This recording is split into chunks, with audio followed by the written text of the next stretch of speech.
Hi everyone, it's Laura Volpes for SugarPea Designs, and in today's video I'm going to share with you how to create a Halloween themed birthday card with the Monster Mash stamp set.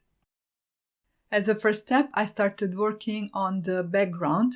This will be the sky in my scene, and I have here a piece of watercolor cardstock cut to an A2 size using the largest die in the Card Front Element Builder die set. I'm going to create a spooky sky using Nuvo Shimmer powders, and the colors that I used are Storm Cloud, Lilac Waterfall, and Violet Brocade. I started by dusting the shimmer powders on my sheet of cardstock, and then I spritzed some water on top of it to activate the powders and let them move. I added quite a bit of water, and this is why I get this soft result. I dried my first layer, and then in order to get a little bit more texture and a little bit more coverage, I came in with one more layer of the same shimmer powders. This time I was a little bit more heavy-handed with the powders, and I added less water so that the powders didn't have as much chance to move. I dried everything again with my heat gun, and then once all the water was completely gone, I went in with my Black Soot Distress ink and I blended that pretty much over the entire area, focusing a little bit more on the edges in order to get a darker sky and to frame the sky a little bit too with those darker edges. I spritzed a little bit of water on top, and then I added some stars with my Gansai Tambi in the color silver. This is from the Starry Colors palette. I activated the watercolor with some water, and then I used a paintbrush to create some stars on my sky background, which I then put aside to dry. I then created two hues using dies from the SpookyScape set and the TreeScape set, both by SugarPea Designs. I die cut some black cardstock, which I had previously die cut with that same stitched rectangle die that I used for the sky.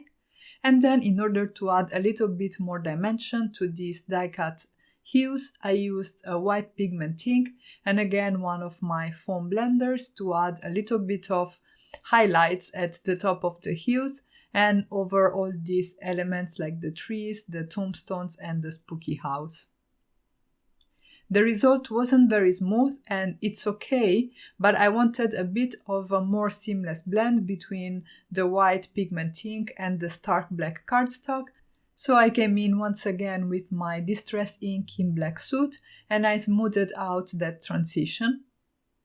I repeated the same process for the smaller hue too, and then I moved on and started working on my images. The stamp sets that I will be using today are the Monster Mash stamp set, which is absolutely adorable. I really love this set. And then I paired it with the Balloon Numbers stamp set. This is really versatile for any type of birthday and celebration card. And then later on I will also add one image from the Bewitched stamp set, also by SugarPea Designs, but I'll show that to you later. I stamped the images on Nina Solar White 110 pounds cardstock using my alcohol-proof ink by Spectrum Noir.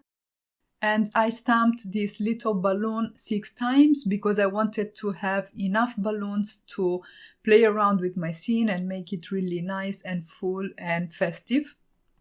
And this is something that is really quick and easy to do when using a stamping tool like the Mini Misty that I'm using right now.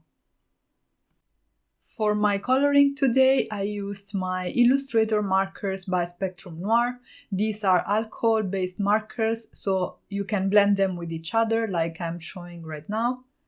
I started by coloring this little vampire here, and I used FS5, FS8, and FS9 for the skin. I then coated the skin with one layer of a warm gray marker. This is the BG2 marker, so that he looks a little bit less lively, so to say. And then I also deepened the shadows with my TN3 marker. For his trousers, I decided to use some blue grays, and I used BGR4, BGR3, and BGR1. I'm starting with my darkest marker and then I am blending it out towards the highlight. I'm generally using 3 markers per color and I'm going to list all the markers on screen, so even if I don't mention them, they will be there for your reference. And I colored most of the images as if the light was coming from the top right of the screen. Actually, I made a little bit of a mistake when coloring the fur of the werewolf, but we'll get there when the time comes. For his cape, I decided to use some purple markers and to kind of emphasize the folds, or make them look like bat wings rather, I should say, by adding some strokes that basically start behind his arms and reach the tips of those scalloped edges on the cape or on the bat wings. I used some greens for the belt of the vampire and for the trousers of the werewolf. I used the traditional purple, green and orange color combination for Halloween, but I will not have any orange elements on these monsters because the balloons will be orange, so I wanted the colors to be balanced, and this is why I stayed away from any orange elements on these characters. To shade in the fur of the werewolf, I used some green-gray markers. These are GG5, GG3 and GG1. And here is where I made a mistake in the shading of the werewolf, because I shaded his trousers as if the light was coming from the top right of the screen, so in the same way that I did for the vampire, but I shaded his fur as if the light was coming from the top left of the screen. This will not matter too much on the final result because I will have the vampire on the left of the card and the werewolf on the right of the card, so if we assume that the light is coming sort of from the center of the scene in the card, these two are sort of still consistent with each other. Obviously, there is still the issue that the trousers of the werewolf are not shaded consistently with its body, but this is just something we are going to live with and it will be totally fine. Next, I wanted to show you how I added some jack-o'-lantern faces to these balloons to make them match with the Halloween theme of this birthday card. This was very simple to make. I basically drew in 2 triangles for the eyes, then a smiley mouth and a little rectangle for the tooth. I drew 2 curved lines, one on the top third of the balloon and one on the bottom third of the balloon to help me position the faces. I went in first with a pencil and then I outlined everything with a Spectrum Noir art liner. Make sure that whatever fine liner you use, it is safe with alcohol-based markers and it won't smear when you actually go ahead and start coloring the images. As you can see, I tried on a side of this piece of paper, I drew in a line and then I scribbled on top of it with my alcohol marker and it was fine, so I went ahead and drew in all the faces on the balloons.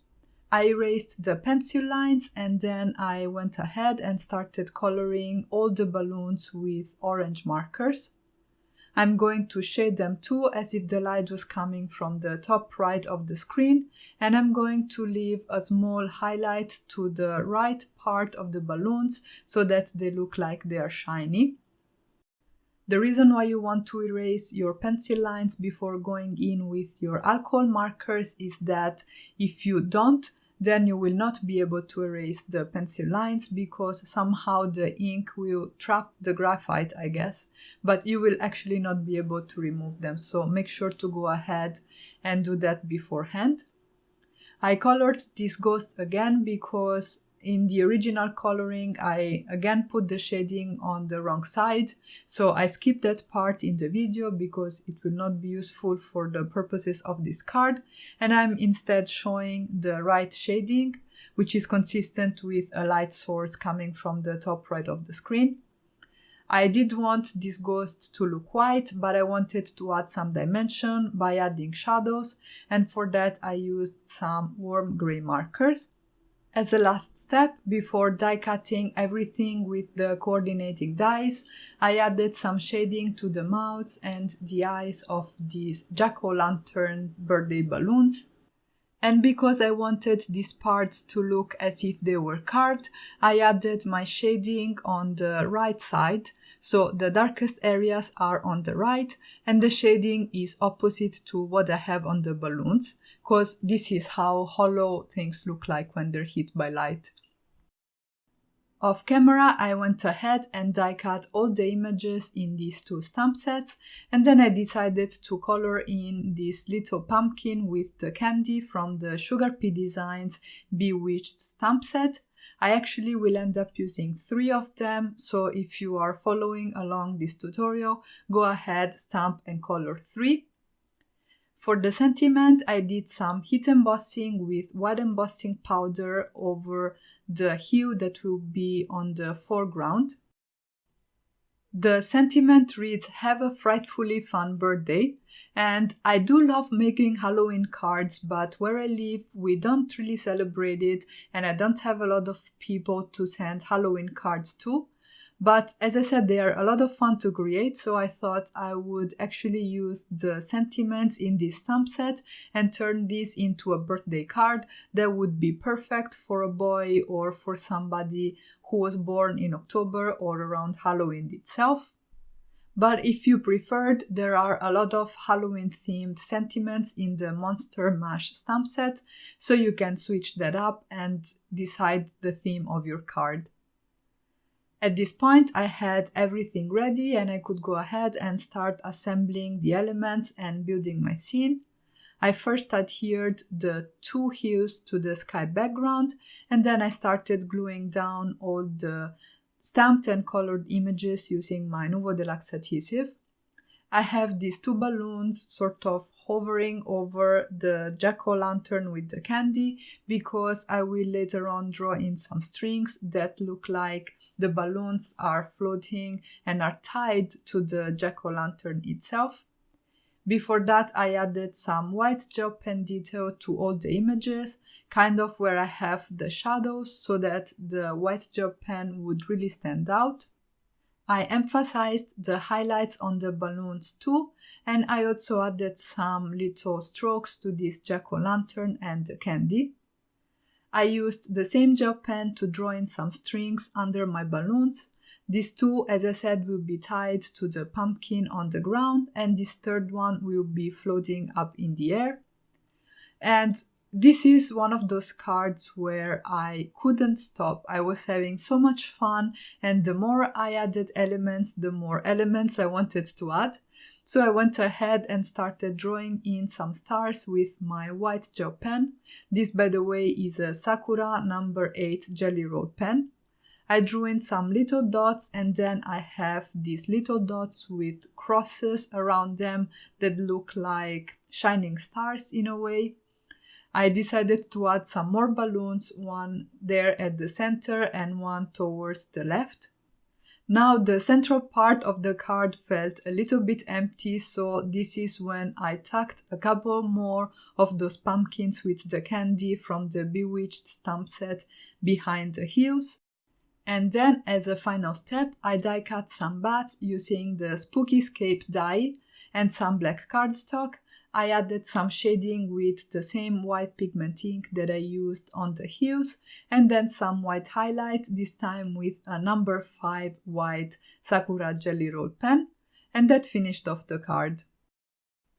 And this is the final result. I really love the way this card turned out, and I guess you might have been able to tell from the voiceover, I really enjoyed creating it. If you did enjoy the video, you can give it a thumbs up and leave a comment in the comment section on YouTube, and subscribe for more card making and paper crafting inspiration.